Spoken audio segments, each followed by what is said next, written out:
What's up everyone, it's Patrick here, reporting for Plant-Based News. Now it's a very exciting time in the vegan movement because after about 6 years in the making, the feature-length animal rights documentary Dominion is finally about to begin its wide online streaming release.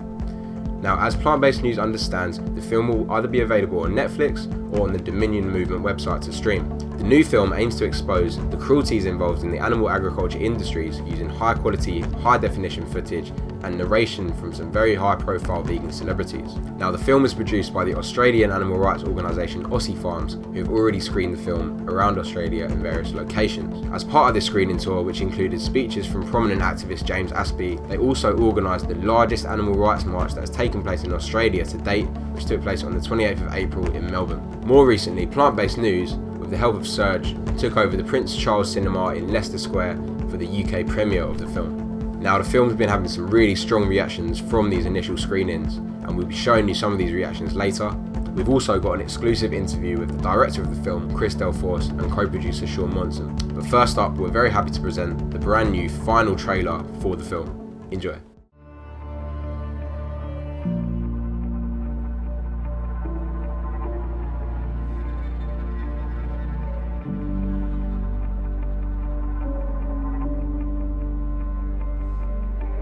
Most people consider themselves animal lovers. We recognize them not as objects, but as complex beings with whom we share the planet, our lives, our homes. We take pleasure from their pleasure. We anguish over their pain, celebrating their intelligence and individuality as we welcome them into our families or revere them in their natural element. The thought of unnecessarily causing them harm or suffering is to many unbearable. So for those who feed, clothe, or entertain us, we choose to follow a narrative that minimizes or altogether eliminates their suffering. The picturesque family farm and the iconic loving farmer. A humane and painless end, a small price happily paid for a life well lived. An arrangement of mutual benefit. Hidden by this narrative, out of sight, out of mind, they cease to be individuals, most known only as livestock, faceless units of production in a system of incomprehensible scale, exempt from the cruelty laws that protect our companion animals. Their suffering, unseen and unheard, their value determined only by their usefulness to humankind, rationalized by a belief in our own superiority and the notion that might equals right, a notion that must be questioned.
So I hope you've enjoyed that trailer, guys, and I hope it's made you as excited as I am for the film.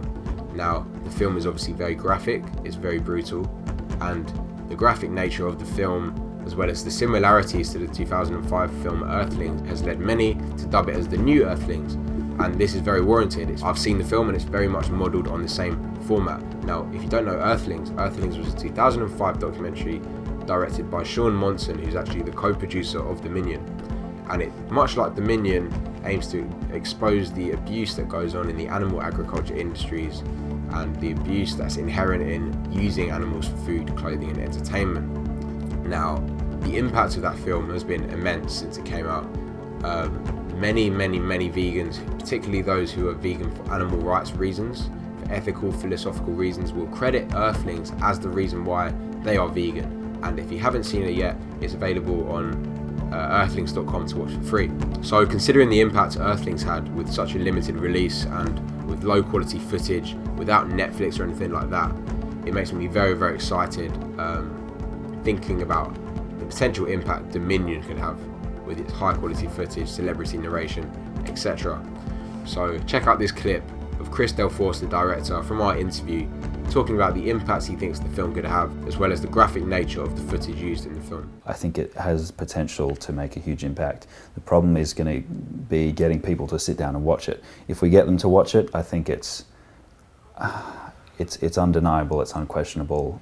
And I feel like that's where the celebrities come in really well. That's right. Getting it into the mainstream, getting it that legitimacy that we otherwise would really struggle to get. Having those celebrity names on board is going to be a huge help for that. Because I've noticed with films that have come out recently, whether it's Okja with a $50 million budget on Netflix, or whether it's The Game Changers, which is another upcoming vegan documentary with Arnold Schwarzenegger in, James Cameron is backing that. There seems to be this level of gravitas and glitz that wasn't there back in the day, say 10 years ago. And I really feel like Dominion is part of that. But what's great about Dominion is it's also like 100% truthful. It's not watered down in any way, right? Yeah, well, that's absolutely right. And I think it's time for another film like this to come out. Even still today, 13 years after Earthlings came out, it's still such a powerful, such an impactful film, and it's still being used around the world by people to advocate with. But the sad truth is, people do find it easier these days to dismiss it because it's older.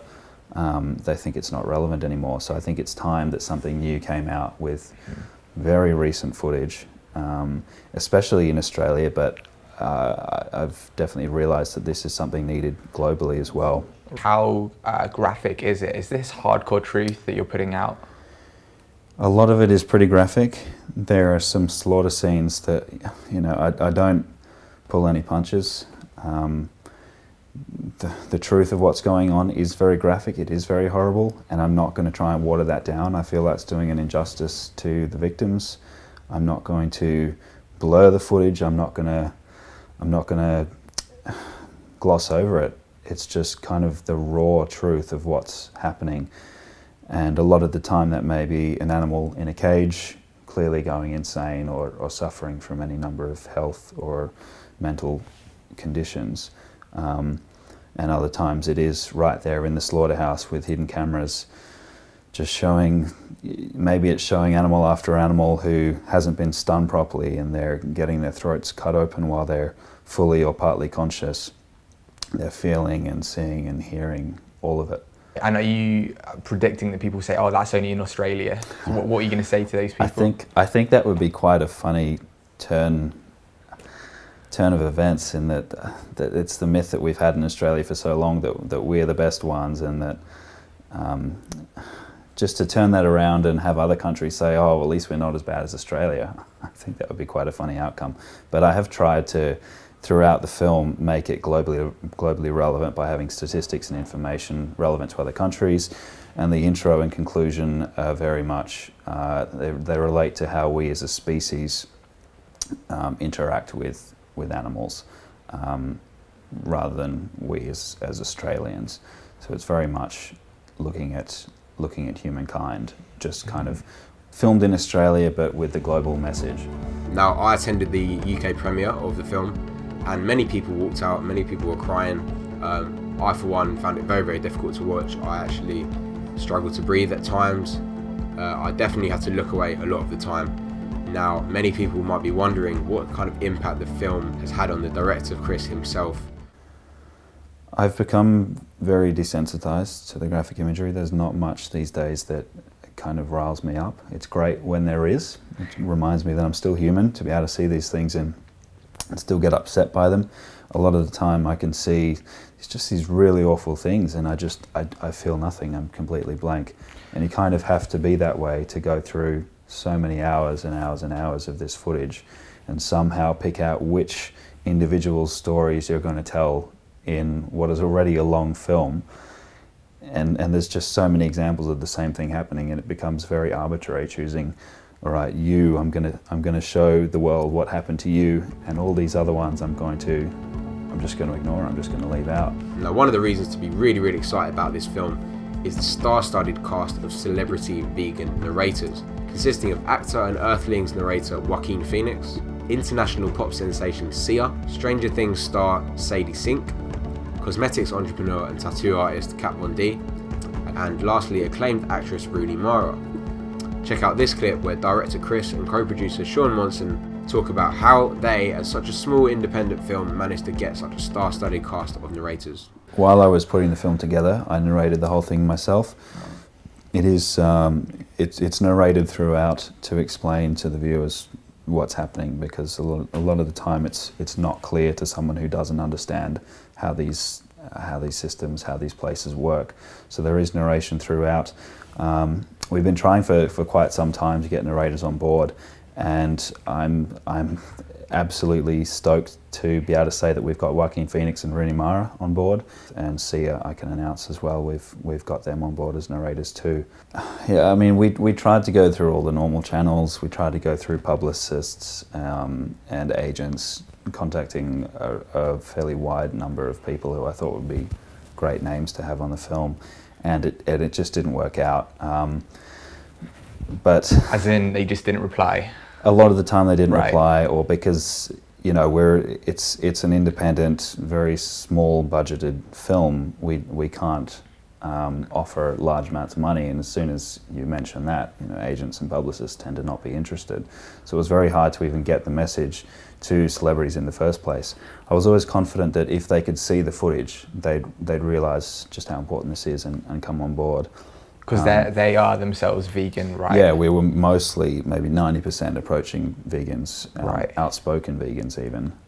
Wow. But even then, it was just so hard to get through to the celebrities themselves. All four narrators, I really owe that entirely to our co-producer Sean Monson. He you know, we went to him and we were struggling. We'd tried all that we could, and he took it on and produced this incredible outcome. And I don't know exactly what the process was, but I'm just incredibly thankful that somehow we now have these four huge names narrating our film. So, Sean Monson, producer of Earthlings, which is a groundbreaking documentary in 2005.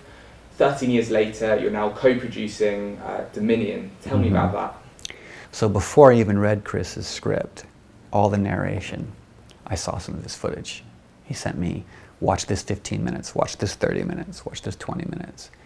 And when I saw the level of quality of the footage, I called Joaquin, and I said, Joaquin Phoenix, right? Joaquin, I said, Your friends? yeah, we go back, almost 20 years, and I said, Joaquin, you gotta see this.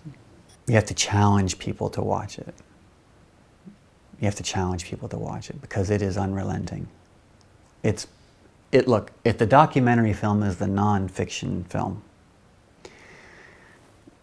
this is a filmmaker who did not cut truth out of it. Australia is a microcosm for the world, and he ends it beautifully without giving anything away, because he says, if the greatness of a nation is how we treat animals, what does it say about Australia?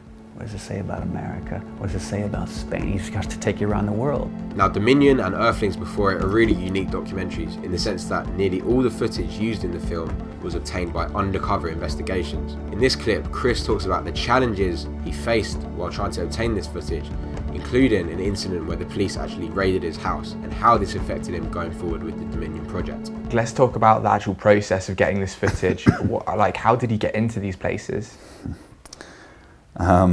There's a whole lot of different tactics and techniques and stories involved in how all this footage came together. It wasn't all us. There's a fair bit of footage that has been provided to us from other organisations, and I don't want to speculate on how they got that, but generally from their own investigations. But the rest of the footage is from us either going undercover. We had one person in particular who would be getting jobs undercover in certain facilities wearing hidden cameras.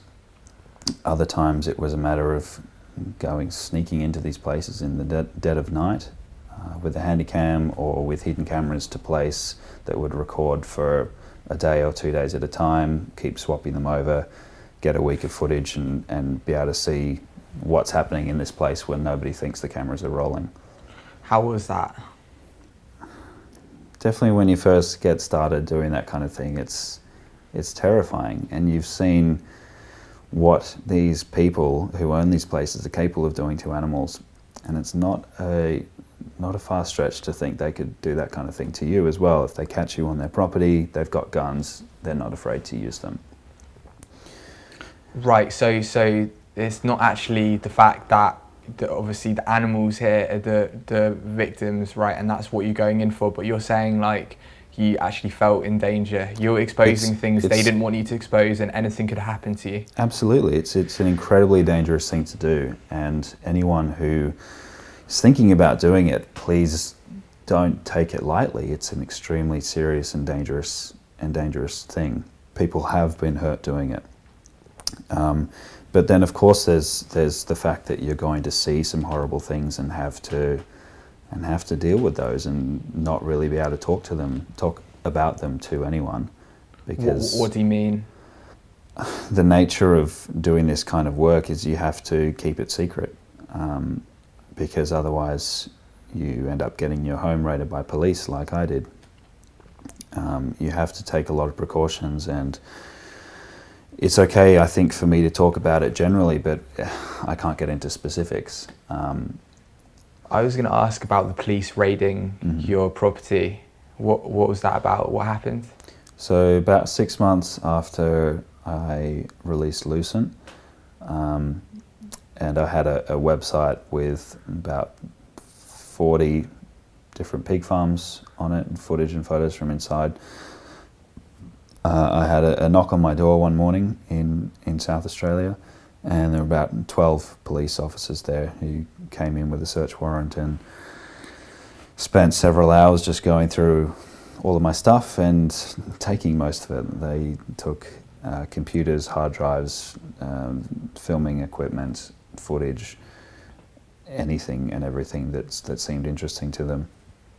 All up, maybe $15,000 to $20,000 worth of equipment. But more importantly than the financial cost of it, there was footage in there that wasn't backed up anywhere, and that basically then only existed in my mind. Stories that I was never going to be able to tell. That was just an incredibly stressful and hurtful time that honestly I think it made me a much better activist. So you had footage that, you know, was really powerful, and you're saying that it got taken away because it wasn't, for example, backed up to the internet. It was only backed up on hard drives in the property, right? That's right. I had a backup drive that was meant to be somewhere else. For whatever reason, I had it on me at the time, so even my backup was taken. And how did they justify coming into your property and taking that footage? I guess, did they argue that you were trespassing? Yeah, and so it wasn't your footage? Is that what they're saying? Yeah. So I think it all came about from one pig farmer in particular, who we ran a campaign against after we gathered a lot of pretty damning material from inside their farm and released it online. I think it was... They really tried everything they could to get the police to do something about it. So the initial charges that were laid were for break and enter to commit serious indictable offence. Those charges were later dropped and replaced with charges under a Surveillance Devices Act in Australia, which is a perfectly legitimate act, perfectly legitimate law, basically intended to stop people putting hidden cameras in their bathrooms, that kind of thing. This was the first time that it had been used to target animal activists and to try and prevent the obtaining and publishing of footage of animal cruelty. Wow. Yeah. What was that feeling like? You just lost all that footage, and that was going to be for Dominion, right? Or did that motivate you to actually start making Dominion? I think it was probably shortly after that that Dominion itself started to take shape. I knew that I wanted to do something after Lucent. I was always going to do something after Lucent, but I didn't quite know exactly what that would be. But the immediate effect, my immediate response to it, was to go and create a 4-minute version of Lucent called Thousand Eyes, which has since taken off, and it's being used around the world in street outreach, people showing it on TV screens, like Anonymous for the Voiceless, for example, do it. So that video has now been seen by countless numbers of people around the world and turned countless numbers of people vegan, and that was a direct result of being raided by the police. Right. So it actually had a positive effect in many ways. It did have right? a positive effect. It made me so much more careful. It made a lot of people so much more careful, because we realized industry is getting quite annoyed. We're clearly making an impact. Industry's contacting, pressuring police to crack down on us. Right. And so we have to start taking more precautions in terms of just simple things like metadata on photos that get uploaded, phone location data. If you're going to be going onto a pig farm, for example, you can't be bringing your mobile phone in because it's pinging cell towers and leaving an easily accessible record that you were there. So all these pretty simple things that everyone took for granted, everyone who was doing investigations, they took for granted until this happened. Shows the power of industry, right? Absolutely. Yeah, and the number of times we'd gone to police and said, we need your help now, there's animals in urgent need of help. And they say, no, we can't help you. Yeah, they just ignored us or turned around and charged us. Because Right. we had to say, we trespassed onto these facilities to record this footage. Here's this footage of this animal in such a horrible condition, who needs vet help or who needs really to be put down. And they turn around and charge us for trespass. And never would the farmers be charged with anything. So the film, as expected, has been getting some really strong reactions from people, even long-term animal rights activists who've seen a lot of this kind of footage before. That was so well done.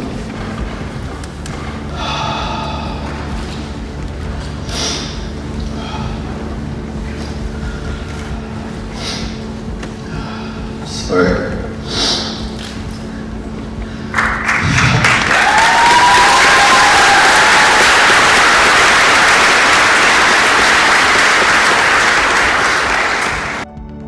Yeah, so I've just watched the new film Dominion.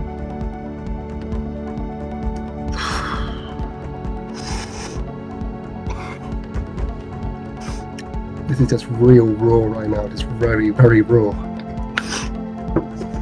So yeah, I'll be trying to explain again, okay. It basically just shows you everything that we are doing to animals. So it goes through each individual animal, whether it be sheep, pigs, cows, even to monkeys and mice and horses and dogs, and it's just a very, very, just a real, honest look at what we're doing. I watch a lot of slaughterhouse footage and stuff, and I run an animal rights organisation. I've seen a lot of things with my own eyes over the years and stuff, and to be honest, I was fine through most of this film. A lot of it I'd seen before. I wouldn't say I'm fine, but I mean, I can process it. I've watched a lot of, slaughterhouse footage and factory farm footage and all this kind of stuff, and it was just kind of when it was kind of getting towards the end, and I was just like, well, it wasn't even getting towards the end. It felt like it should be getting towards the end, and it just kept coming. It was just like, is this ever going to stop? It just kind of hit home. So guys, from those reactions you can probably tell it's a very graphic film, it's very hard to watch, and I can tell you it's probably the hardest film you will ever watch. But I think we do owe it to these animals to watch the film, if we're not vegan, to know what we're paying for, and if we are vegan, to see that suffering for ourselves, to feel their suffering, so we know we have that drive in our hearts to want to change something for the better for them. So thanks a lot for watching, guys. Please do watch the film when it comes out, share it to your friends, and subscribe to Plant Based News for more. We'll see you in the next one.